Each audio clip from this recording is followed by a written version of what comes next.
I'd like to start by saying that I went to St. Cloud Tech, and while I was going to Tech, I had heard that there was an opening for washing windows at a jewelry store downtown. And one of my friends said, well, why don't you go and apply? Which I did, and 3 weeks later, they called me and said, yes, we've checked you out and you can start washing windows. So that's where I started with the jewelry store business. And then shortly after this, after I graduated, I went into service, I think in July, and I was gone overseas within 3 months. I spent 2 years in the South Pacific, and then coming back, I went right back into Strobel's Jewelry, and that's where I started to learn the business.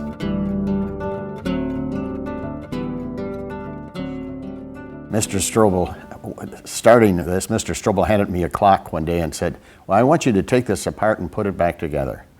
I said, well, you've got to be kidding. But he wasn't. So I did. I took it apart and I put it back together, and I got it all back together and running, but I still had one little washer left over.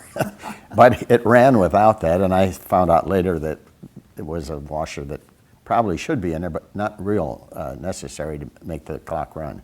But that's how I started the jewelry business.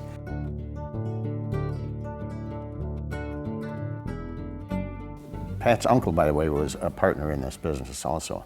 And he hired Pat to come in after school and work at Strobel's. And I knew who she was, but I was really kind of afraid of her because I didn't know her that well, and she was really some gal. Well, I went to Cathedral High School, and when I was a senior, I got a job at Strobel's Jewelry. And I worked after school every day, and then I worked there a couple of years. I worked there when I was out at St. Ben's too. And they were very good about kind of accommodating me for my hours. I came to work one day, and here was this good-looking guy that had just come back from the service.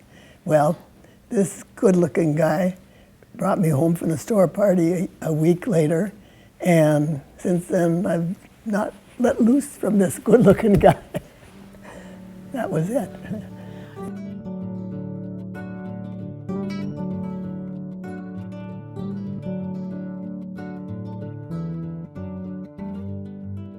That would really be an opportunity for us to start a jewelry store.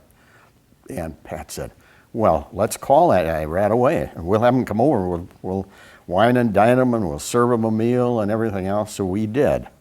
And he accepted, and he came, and I said, has that place been leased yet?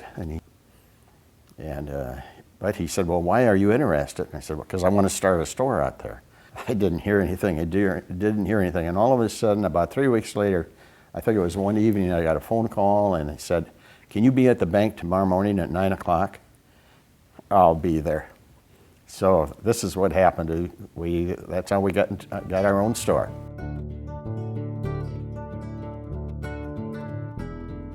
I think I was mostly the ears. And he would come home and he would tell me whatever it was that was bothering him or whatever he was thinking. And I think more than anything, weren't my suggestions as much as trying to feel out what he felt and then encourage him in whatever his decision was. Well, but here's the one that helped me make it. If you hadn't insisted on that night of getting this lease agent over, we probably wouldn't be there. So I believe it was in December. December 31st was my last day at Strobel's in 1965 and 1966. We opened our store on March 9th.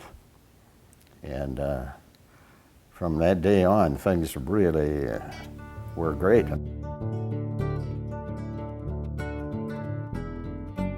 And, you know, with the opening day out there, people were really, I guess, quite happy that we were moving. We got bouquets and flowers, and we had them setting all over the store.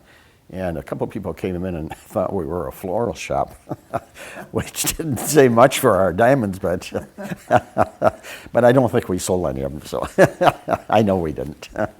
It was really an experience. It was fun. Yes, I would like to tell you about my mother and father.